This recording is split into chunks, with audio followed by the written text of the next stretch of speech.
artiste qui fait le buzz sur les réseaux sociaux en ce moment. Je suis arrivé à la comédie tout naturellement en fait, grâce à l'avis de mes amis qui m'ont encouragé, qui ont vu ce truc-là en moi.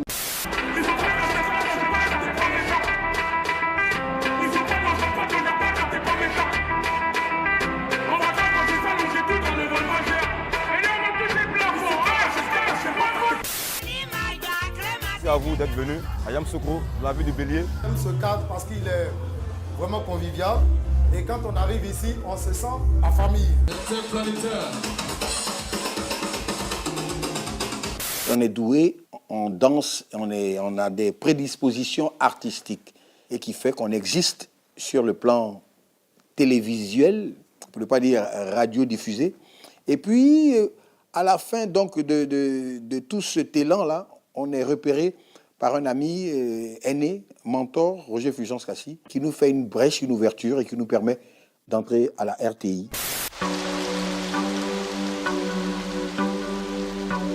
Bonsoir chers privilégiés, 9e numéro de notre aventure et toujours le même plaisir de vous retrouver chaque jeudi soir.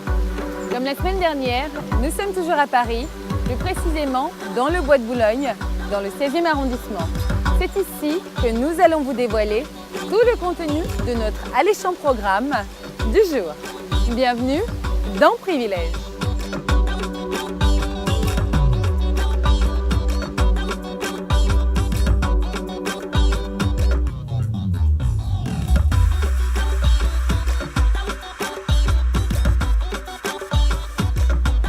Au sommaire de ce privilège, incursion dans le village de Tisserand à Korogo, dans le nord de la Côte d'Ivoire.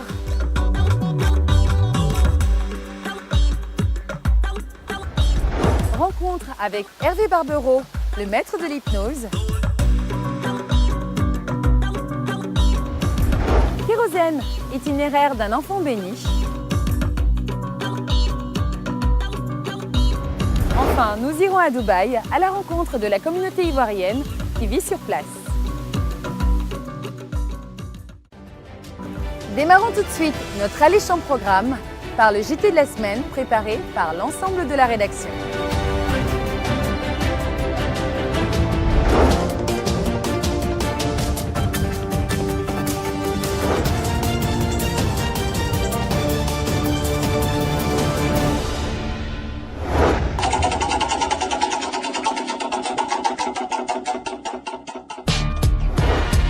Marie-Rose Guiraud, 370 pages pour laisser ses traces. La survivante, c'est le titre du livre que vient de sortir Marie-Rose Guiraud chez Fratmat Éditions. Il y a une semaine, l'ouvrage a été présenté au public et aux médias. Selon l'auteur, ce livre a été écrit pour laisser une petite trace de son passage sur cette terre. C'est un petit héritage à ses compagnons humains pour leur faire comprendre que la vie est un vrai combat. Notons que les traces de Guiraud sont consignées dans 370 pages.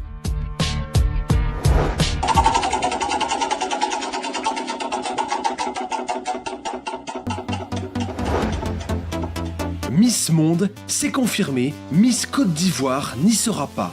C'est confirmé, Sui Fatem, Miss Côte d'Ivoire 2018, ne se rendra pas en Chine le 8 décembre prochain pour participer à la 68e édition de Miss Monde. C'est plutôt sa première dauphine, Jemima Bato, qui représentera la Côte d'Ivoire. Si l'information circulait depuis quelques semaines, le vendredi dernier, Victor Yapobi l'a confirmé. Selon le président du comité, c'est une décision collective prise au sein du comité et non une sanction, comme pourraient l'interpréter certaines personnes.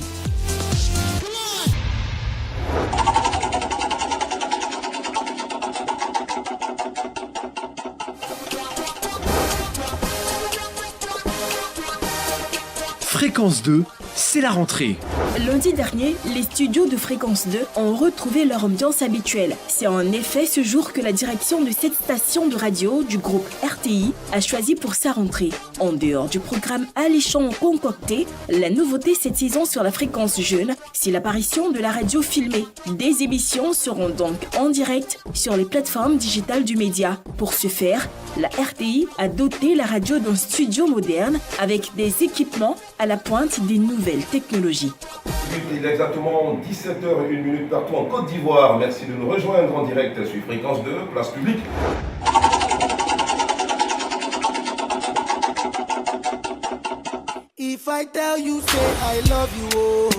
Davido, l'ouragan Florence fait reporter son concert.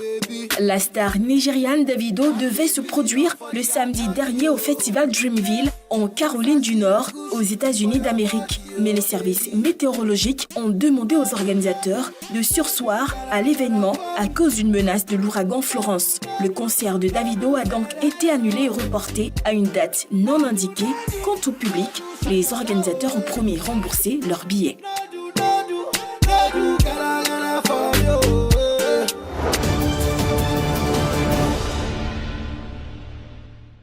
Première destination de privilège neuf, le nord de la Côte d'Ivoire. La ville de Korogo abrite un village atypique. Un village d'artisans s'attelant à la transformation de fils en étoffe. Comment travaille-t-il? Sissi Nazardine nous ouvre les portes de ce village des tisserands.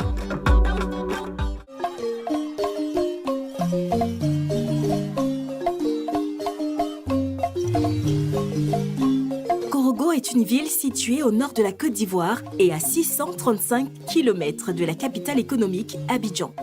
Korogo, qui signifie en langue sénoufo, héritage, est aussi appelée la cité du poro.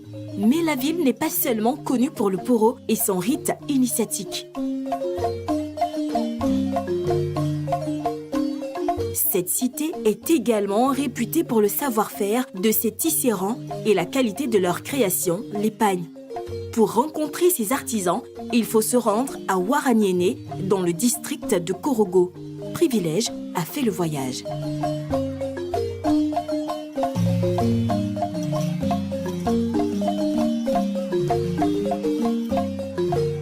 Vous êtes ici à Ouaraniéné, village des tisserands. Avant de rencontrer les tisserands, notre guide nous présente le village. Ouaraniéné, c'est un village composé de deux groupes ethniques. Il y a les musulmans qui sont des malinqués et des animistes qui sont des sonoufos.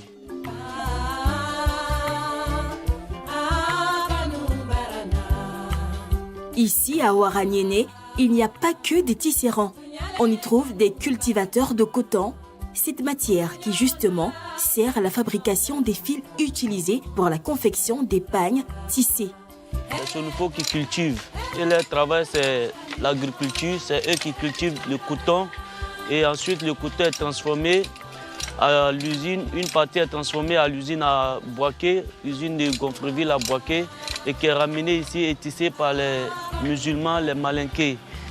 Et il y a une partie aussi qui est transformée en fil local par les vieilles femmes du village. Comment devient-on tisserand et à quel âge peut-on commencer son apprentissage? Notre guide vous donne des réponses. Le travail des tisserands, c'est un travail héréditaire qui se transmet de père en fils. C'est un travail qui s'apprend dès le bas âge. À partir de 12 ans, on apprend déjà à faire le travail. Qu'est-ce qu'un tisserand? Son métier à tisser. De quoi est composé l'outil de ces braves travailleurs du tissu? Vous voyez là les bois qui sont déjà installés là. Et c'est composé de peigne qui est là, qui sert à damer, et des lisses, 2 lisses.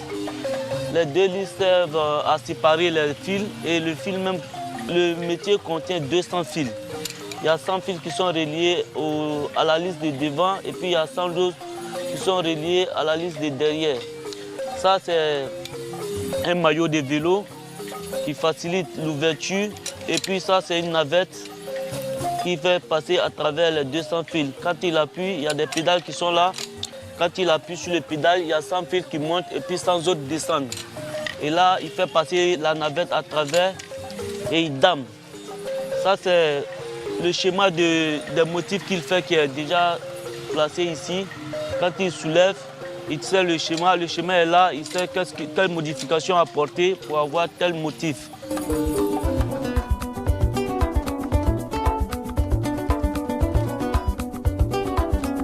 Pour les mesures, on se sert d'une corde pas tout à fait ordinaire. L'instrument de mesure, c'est cette corde-là. Il y a une corde qui sert d'instrument de mesure. La corde contient des nœuds et chaque nœud représente un motif. Quand il arrive sur un nœud, il sait quel motif placer. Et après, quand il finit de faire le travail, on découpe les morceaux de bande Et les morceaux de bande sont ramenés chez les tailleurs qui sont tout juste ici dans l'atelier. Autour du travail du tisserand, il y a toute une autre organisation.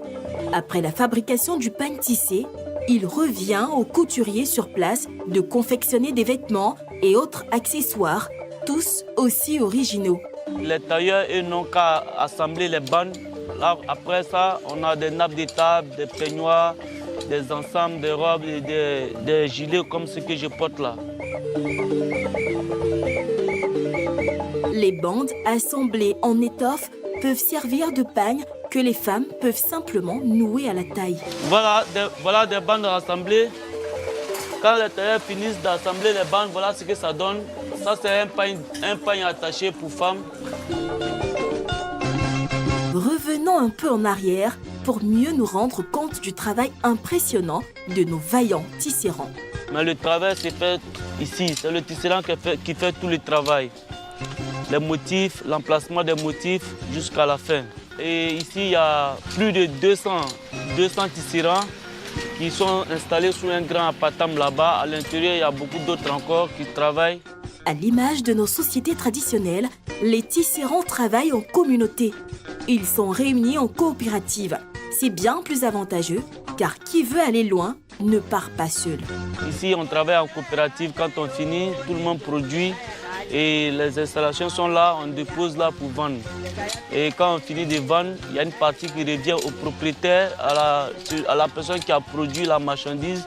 Et puis il y a une petite partie qui revient à la caisse de la coopérative, qui nous permet de payer l'électricité, d'entretenir les locaux. Et voilà, ici au village, c'est ça, à Waranyene.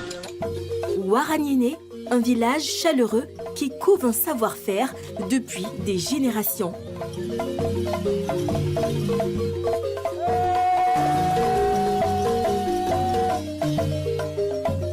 Nous avons été ravis de découvrir l'antre des tisserands du district du Poro.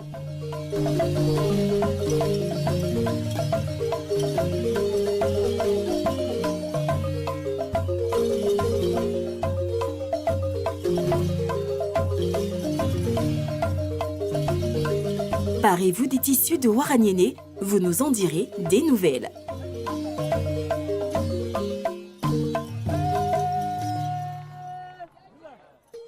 Ce sont des milliers de mètres d'étoffes qui sortent des ateliers de nos chers tisserands de Korogo. Avec des moyens conséquents et une bonne organisation, ils pourraient devenir une marque déposée. Un label qui s'exporterait partout dans le monde. Privilège numéro 9 revient tout de suite après cette pause.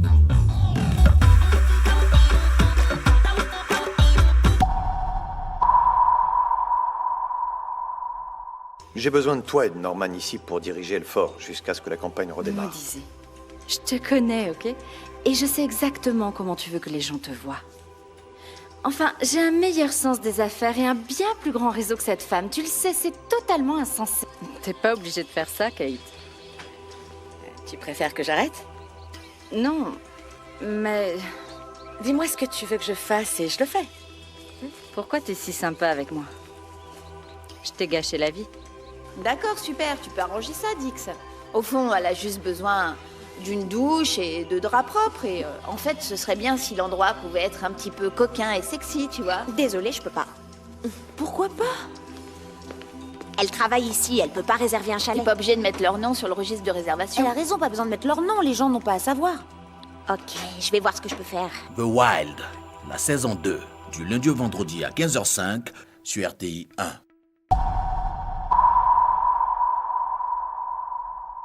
Il a la capacité de vous faire dormir et de vous manipuler à sa guise. Hervé Barbero, c'est de lui qu'il s'agit, pratique l'hypnose depuis de nombreuses années. Révélé par la célèbre émission La France a un incroyable talent, il est désormais considéré comme l'un des maîtres dans son domaine. Il était à Abidjan la semaine dernière pour la deuxième fois. Privilège l'a rencontré. Vous me regardez très très fixement dans les yeux. Je vais simplement compter jusqu'à 3. Et au chiffre 3, vos paupières vont se fermer et vous allez dormir. 1. Vos paupières deviennent lourdes, de plus en plus lourdes. 2. Plus je vous parle, plus cet état s'accélère. S'accélère de plus en plus fortement. 3. Dormir, sommeil profond. Lui, c'est Hervé Barbero, Il est plus connu sous le nom de l'incroyable hypnotiseur. Ses tours d'hypnose, une véritable attraction. Ses fans lui attribuent le titre de maître incontesté dans le domaine. Depuis ses performances dans la célèbre émission La France a un incroyable talent, il est sollicité de toutes parts. De Troyes, il est passé à 160 représentations par an. Un succès exceptionnel. Allez-y, appuyez encore. Dormir, sommeil profond, très profond. Et instantanément, les muscles de votre corps se détendent. Le mardi dernier, Hervé Barbereau a foulé le sol ivoirien pour la deuxième fois. Il y a 2 ans, il avait donné 2 spectacles inédits qui avaient séduit le public. C'est fort de ce succès que l'incroyable hypnotiseur a été à nouveau sollicité. Mardi 11 septembre, 9h45, Institut français d'Abidjan, Hervé Barbereau a rendez-vous avec les médias pour une conférence de presse. Certains, parmi eux, ont déjà assisté à une prestation de l'hypnotiseur. D'autres le découvrent. J'avoue que c'était ma première fois de le rencontrer. Je crois que je l'avais déjà vu une fois sur M6, mais après... Je l'avais déjà vu à l'édition précédente. Il y avait déjà une première édition avec Créative. Je l'avais déjà vu sur Internet. Et à part ça, c'est la première fois que je le vois en vrai. Que pense-t-il des tours d'hypnose? C'est juste waouh. Je pense que c'est un truc assez particulier, quoi. J'avoue que c'est quand même bluffant, mais moi, je n'ai jamais été vraiment fan des tours d'hypnose, donc je reste un peu sceptique, on va dire.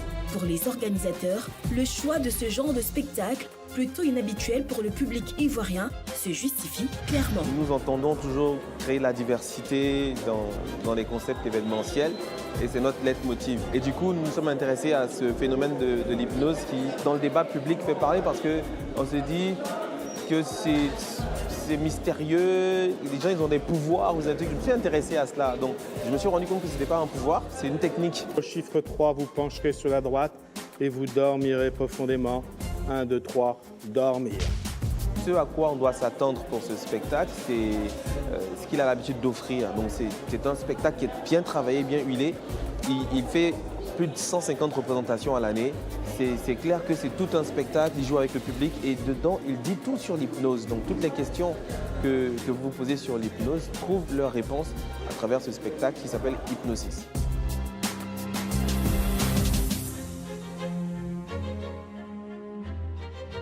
Quand Hervé Barbereau se présente face à l'assistance, l'ambiance est plutôt sympathique. Et pour convaincre les plus sceptiques, Hervé Barbereau passe à l'action. Je vais compter jusqu'à 3 et au chiffre 3, ça se détache pour tout le monde, mais pas pour vous, ça reste collé. 1, 2, 3, ça se détache pour tout le monde et vous, ça reste collé.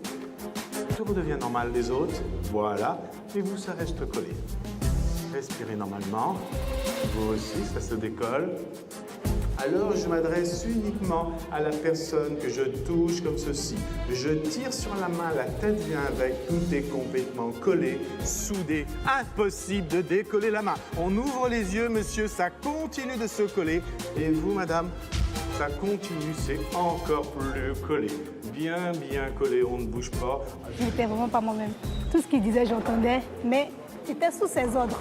On subit un truc qu'on n'aurait pas forcément accepté normalement, mais c'est comme si dès que vous êtes dedans, vous êtes complètement dedans, quoi. C'est-à-dire vous êtes vraiment entraîné par un truc qui est plus fort que vous en fait.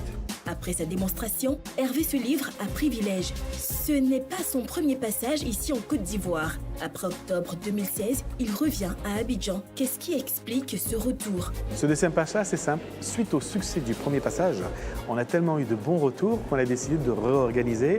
Le plus dur, forcément, ça a été de trouver une date, puisque j'ai un agenda qui travaille à peu près avec 10 mois à l'avance. Donc, on a eu beaucoup de mal. On se réveille, 1, 2, 3, on se réveille, 1, 2, 3, on se réveille, on se réveille, on se réveille, on se réveille, on se réveille. Barbereau et l'hypnose, c'est une histoire qui date d'il y a quelques années. Il nous la raconte. Tout ça a commencé tout simplement, j'avais une vingtaine d'années et j'ai vu ça un soir dans une conférence, ça m'a beaucoup plu et j'ai voulu apprendre. Et donc j'ai lu, mais des bouquins, parce qu'à l'époque, on n'avait pas d'internet, il n'y avait personne qui voulait nous apprendre. Voilà, alors je suis autodidacte. Le public va compter jusqu'à 3, j'ai bien dit le public va compter jusqu'à 3, et au chiffre 3, vous vous réveillez. Au chiffre 3, on se réveille. 1, 2,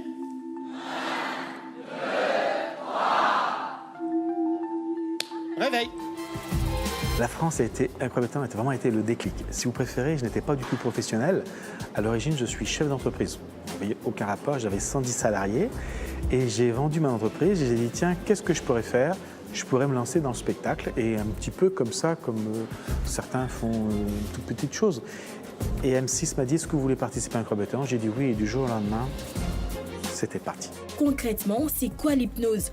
Pour faire très court, l'hypnose, c'est un état naturel dans lequel on se trouve tous en moyenne 6 à 7 fois par jour. Vous, moi. Je vais prendre un exemple. Vous êtes au volant de votre voiture.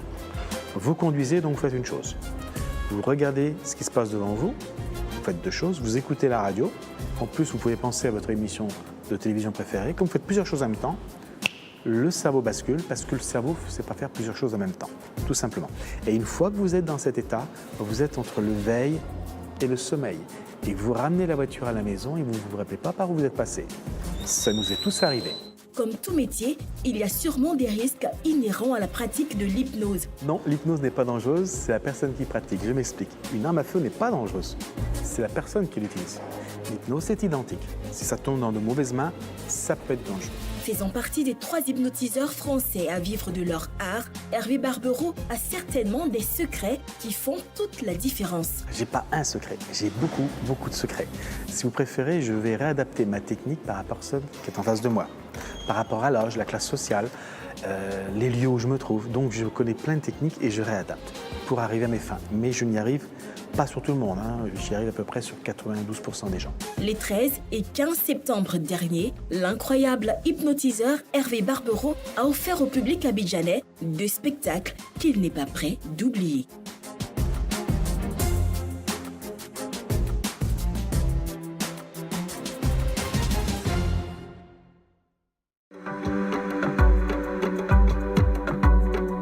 L'état d'hypnose chez un individu désigne un état modifié de conscience distinct du sommeil.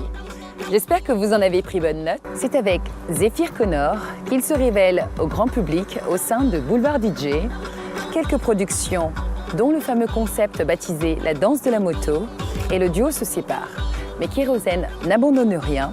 Il se lance dans une carrière solo qui lui réussit plutôt bien. Voici l'histoire de l'enfant de Siporex, devenu star de la musique.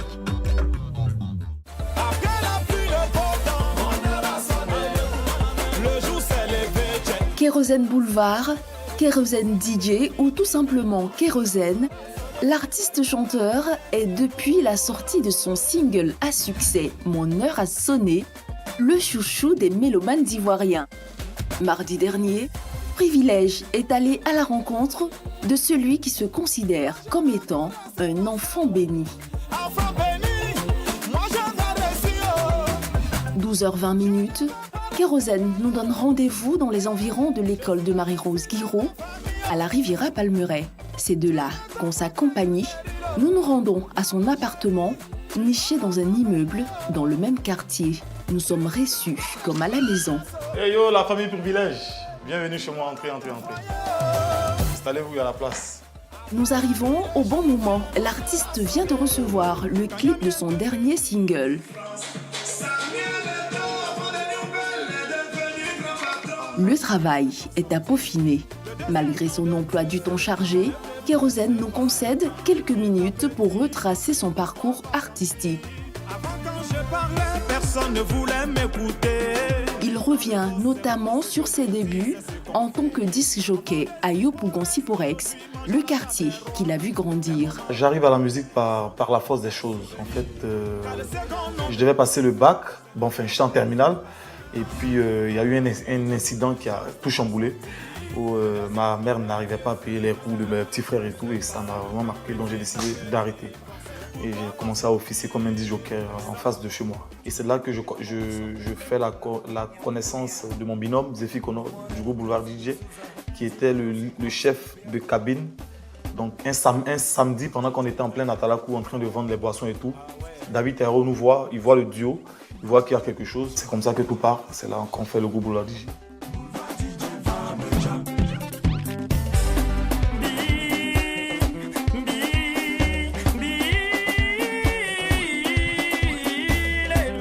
Ses premiers pas dans le showbiz le conduisent en Suisse, où il officie en tant que DJ. dans une boîte de nuit afro. Je me suis exilé entre griffes en Suisse vu que je ne voulais plus rester en Afrique. Étant disjockey de formation, j'ai voulu rester là-bas et émerger un peu, travailler dans des boîtes, c'est ce que je faisais. Mais quand des difficultés surviennent, le disjockey n'a d'autre choix que de revenir à la maison. Je ne m'en sortais plus en Europe. Je ne m'en sortais plus depuis qu'ils ont cassé ma boîte. Donc je errais en griffes, j'avais plus de maison et tout. L'échec fait tomber le perdant, mais l'échec inspire le gagnant. Et puis j'ai fait la connaissance d'Emma Dobré. Emma Dobré, et puis elle décide de me produire. Je rentre à Abidjan, elle me prend une maison, elle m'achète une voiture et tout, et elle me met en studio. C'est comme ça que tout part. Le jour vient, mon heure a sonné. Le jour s'est levé, check, mon heure a sonné. Pour un retour après 10 ans, si ça a marché, je pense que c'est parce que c'était une histoire vraie. Sans renier sa formation de disjockey, le garçon de Yopougon se sent plus artiste-chanteur qu'autre chose. Je suis artiste-chanteur à plein temps. Donc, je ne vois plus la nécessité du DJ. Je peux faire du coupé-décalé tout en m'appelant Kérosène. 13h48, il est temps pour l'artiste-chanteur d'honorer un rendez-vous important. Bon, on va chez Universal, j'ai un rendez-vous là-bas. On va faire un tour au studio. J'ai une chanson à terminer là. 14h46, le chanteur est reçu par son éditeur. 51 minutes plus tard, les deux hommes en ont fini pour ce jour. Il est 15h37 lorsque Kérosène quitte la Riviera Golf. Prochaine destination, Faya. Yopougonga, 501 bas, le silence n'est pas un oubli. Avec dignité, on a broyé du noir, mon petit Moses, oh, bénis-moi, bénis-moi. Bénis-moi, j'aime trop cette chanson. Yopougonga, 501 bas, le silence n'est pas un oubli. C'est Momo Wang, son arrangeur, qui l'accueille. Les deux hommes se mettent aussitôt au travail.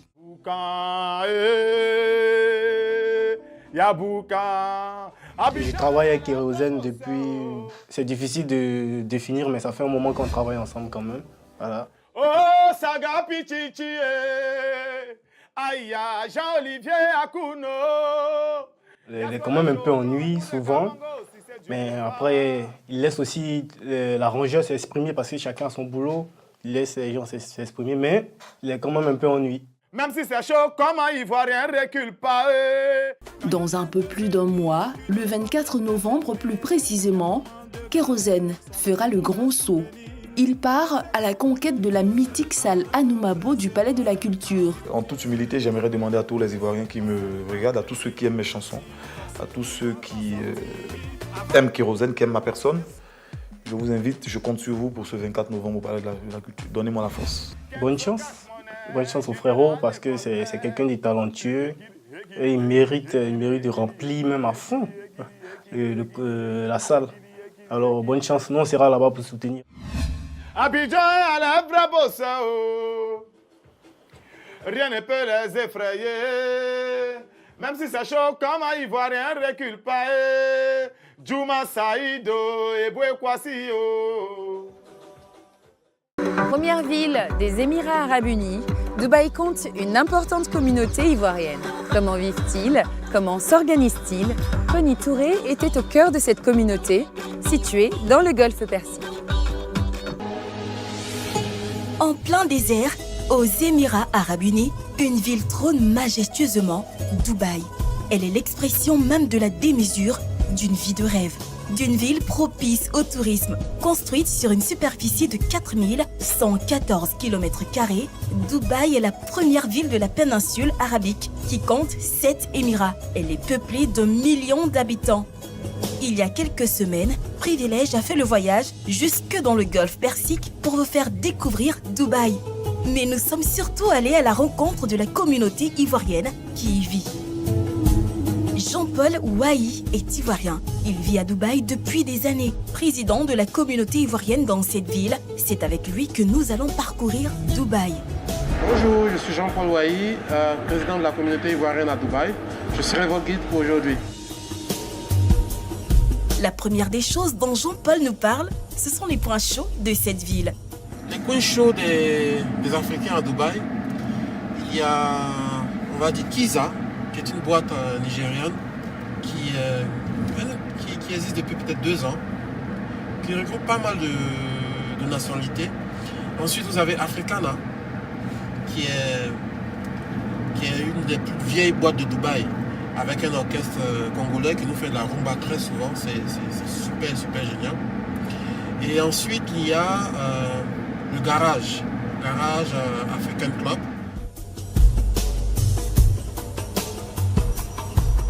Mais la visite guidée est pour plus tard. Avant, c'est l'Emirates Mall qui nous accueille. On va dire le deuxième plus grand mall de Dubaï, où il y a une station de ski avec la neige et tout ça. Donc c'est juste à côté, on va acheter un coup d'œil. Est-ce que ces endroits sont beaucoup fréquentés par des Africains? Emirates Mall, c'est un endroit fréquenté par, on va dire, toutes les communautés, que ce soit africaines, que ce soit indiennes, françaises, américaines. C'est l'un des coins prisés de toutes les communautés vivant aux Émirats. Donc, comme vous pouvez le constater, il y a quand même un mélange assez important de nationalités. Vous pouvez voir des Filipinos, des Indiens, des Africains, des Américains. Présentement, je vous envoie dans l'un de mes endroits favoris de Dubaï. C'est Emirates Mall, avec une station de ski en plein désert. Il faut vraiment être à Dubaï pour le voir, quoi. Une station de ski avec du désert, en plein désert, avec de la neige. Comme vous pouvez le voir, il y a des gens qui font du ski à l'intérieur. C'est vraiment exceptionnel de ce qu'on voit partout ailleurs dans le monde. Ça, c'est du Dubaï, ça.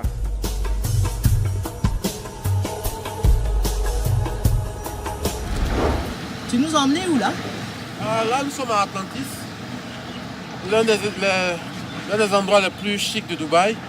Avec, il y a là l'Aquapark et là l'hôtel Atlantis, qui est vraiment l'un des hôtels les plus luxueux de Dubaï. La vue est effectivement imprenable. Elle nous offre un balai de belles voitures. Ici, l'expression « se faire plaisir » prend tout son sens. La nuit tombe sur Dubaï, mais la ville reste belle et imposante. Même si le jour s'est éclipsé, la vie, elle, ne s'est pas arrêtée. Notre visite également est loin de connaître son épilogue. Toujours avec Jean-Paul, nous nous dirigeons vers une nouvelle destination, le marché de Dubaï. Dera se présente à nous dans toute sa splendeur. Maintenant, direction Notre Adjamé, le marché de Dubaï, un marché populaire de Dubaï, qui fait office qui ressemble à un autre Adjamé de chez nous, là. Mais ne riez pas parce que c'est pas comme Adjamta là, parce que ici là, c'est un Adjamé, comment on va dire, assez fashion. Donc on fait un tour là-bas rapidement pour voir ce que ça donne.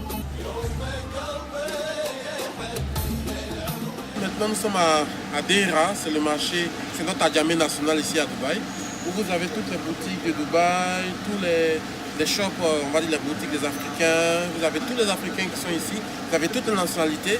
Donc on va visiter un peu le marché, vous allez voir des étalages d'Africains, on va dire de différentes nationalités.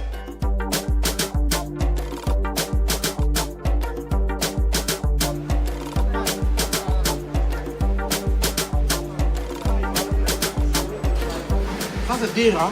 Dera c'est un quartier, donc c'est aussi grand qu'Adjamé, on va dire.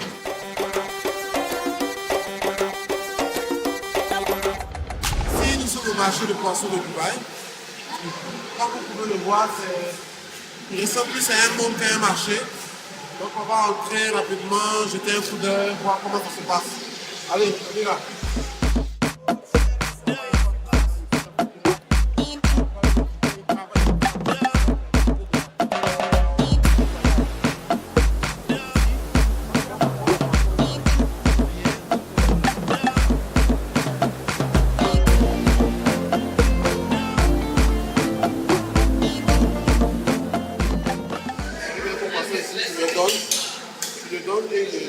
poids, il découvre comme tu veux.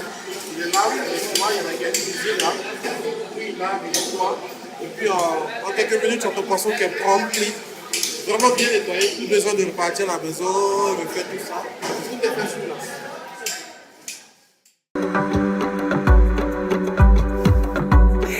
Une petite pause et on se retrouve pour la dernière partie de Privilège.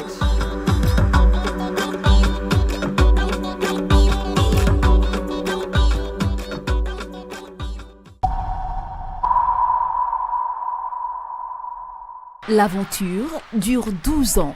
12 ans de fou rire. Sois connecté et deviens propriétaire de ton regard. Faut voir comme ça sonne intéressant. Mais c'est l'arrivée du commandant qui va tuer. Bon, monsieur la ministre, je se présente.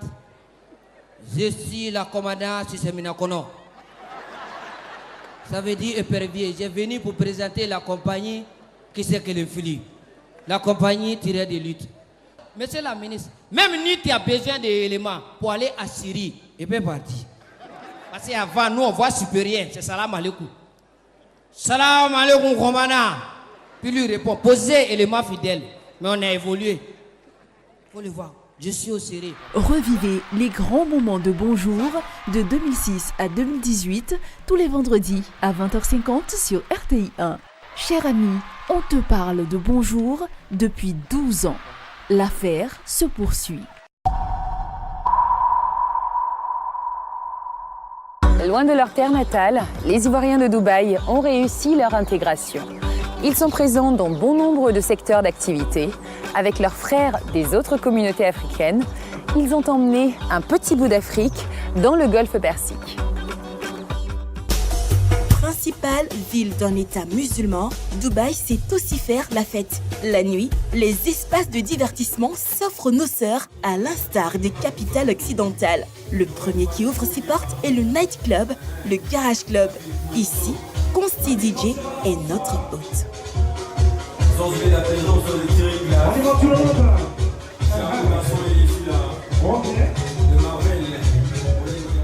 On a beaucoup de personnes qui viennent ici, on s'amuse, on a des gens qui viennent du South-Soudan, des Saoudiens, on a des Qataris, on a beaucoup de nationalités qui viennent ici. Là. En fait, ici, c'est une multitude de personnalités qui viennent s'amuser.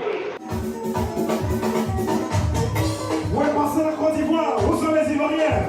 Levez la main, les Ivoiriens, levez la main, levez la main. Quel genre de musique on joue ici? Toutes les musiques africaines, même si c'est les anciens morceaux de nous, on ne sait jamais, je joue. Donc c'est l'Afrique d'abord. Maintenant après, on peut varier parce qu'il y a parfois des Européens qui nous rendent visite. Et puis bon, quand ils viennent dans ton club, tu es obligé au moins de faire un pas, aller vers eux et ils vont vous dire on veut ça, on veut tant. Et puis en fait, c'est comme ça.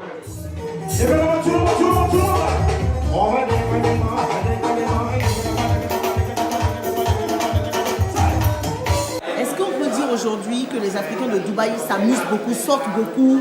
Est-ce qu'on peut dire qu'ils profitent de la night ici à Dubaï? Ou bien c'est trop chaud?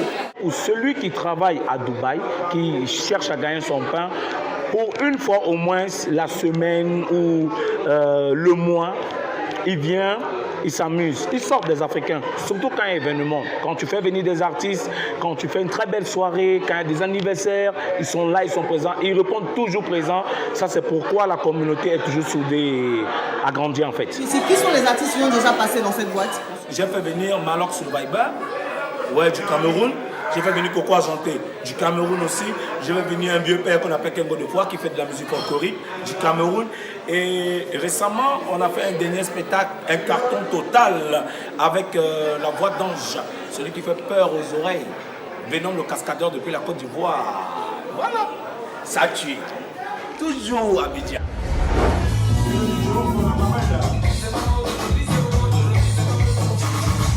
Jean-Paul n'a pas fini de nous dévoiler Dubaï la nuit. Prochaine étape de notre escapade, l'Africana.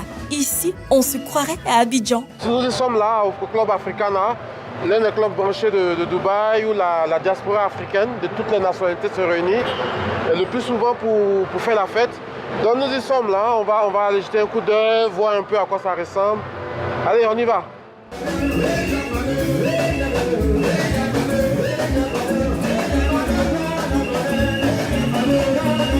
Tassa, le président du groupe musical qui s'est produit, nous en dit plus sur l'ambiance et sa formation.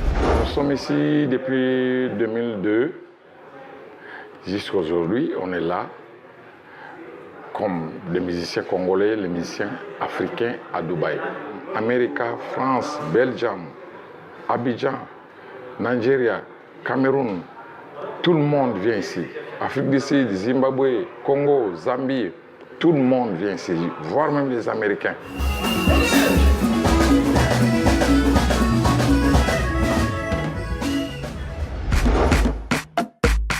Nous sommes le lendemain. Jean-Paul nous reçoit dans un autre décor. Premier responsable de la communauté ivoirienne vivant ici, à Dubaï, il est très actif pour l'intégration et le bien-être de ses compatriotes. Au dernier recensement, nous avions environ 500 personnes, qui effectivement n'est pas le chiffre définitif parce que nous continuons encore, le recensement il continue. Et puis quand ça existe de façon formelle, on va dire? Oh, la communauté ivoirienne ici, de manière formelle, existe, on va dire, depuis 2009. Il y a eu, on va dire, des doyens qui étaient là avant, qui ont monté la communauté, mais c'était moins formel, on va dire. Comment se fait l'intégration d'un nouveau membre? Pour l'intégration d'un nouveau membre, c'est-à-dire d'un Ivoirien qui arrive à Dubaï, ça dépend. Est-ce que cette personne vient pour des achats, pour séjourner, pour des vacances, ou cette personne vient pour du boulot et reste définitif? Dans ce cas-là, nous prenons cette personne en charge dans la mesure où nous avons, dans notre bureau, nous avons des délégués de l'intégration. Justement, nous avons fait des délégués de l'intégration qui sont chargés de récupérer cette personne et l'aider dans les tâches administratives déjà. Si possible, même lui trouver un boulot, si c'est faisable. Si c'est pour des achats, aussi pareil, parce qu'il faut dire qu'il y a beaucoup de problèmes comme des jeunes footballeurs qui sont arnaqués, qui viennent ici pour pouvoir jouer et qui sont, en fait, c'est juste des gens qui profitent pour les escroquer. Donc, nous avons tout un système pour pouvoir les aider et les insérer dans la vie à Dubaï. C'est ici que s'arrête notre voyage. Dubaï, la ville touristique, la ville de la démesure restera une curiosité pour ceux qui ne l'ont pas encore visitée. Pour Jean-Paul et ses frères ivoiriens, chaque jour est une nouvelle expérience, un combat pour vivre et s'imposer à des milliers de kilomètres de leur Côte d'Ivoire natale. Les rendez-vous culture des prochains jours et des prochaines semaines, c'est dans l'agenda culturel.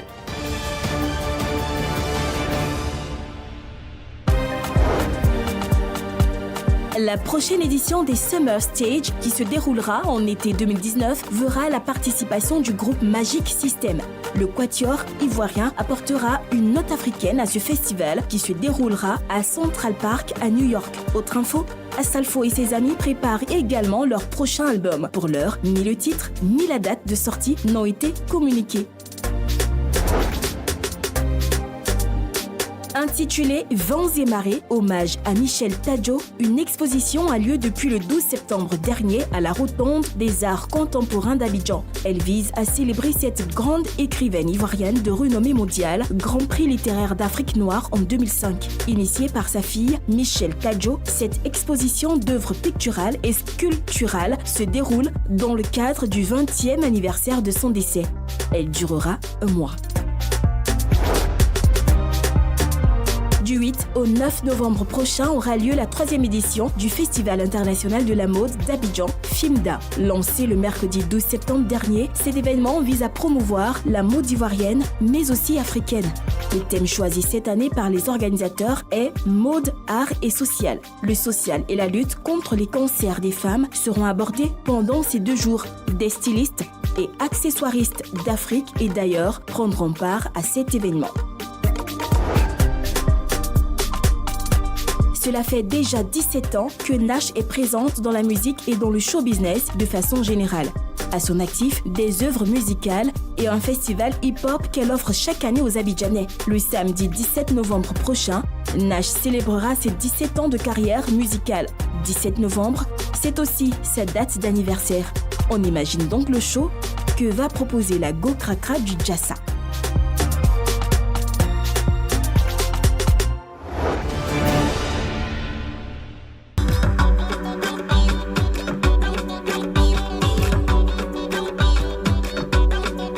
C'est tout pour cette semaine.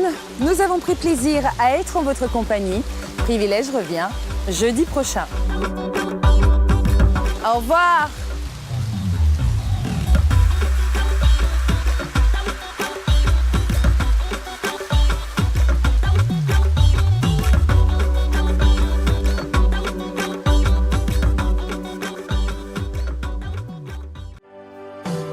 Oh, maman chérie, Otis Redding, c'est les slow, le show c'est James Brown et ça m'a permis de faire une synthèse de tout ça parce que quand on est chanteur, quand on se forme avec un peu de tout. Puis après en fait, tu fais ta synthèse pour que ça ressemble à quelque chose de potable. C'est ce que j'ai fait.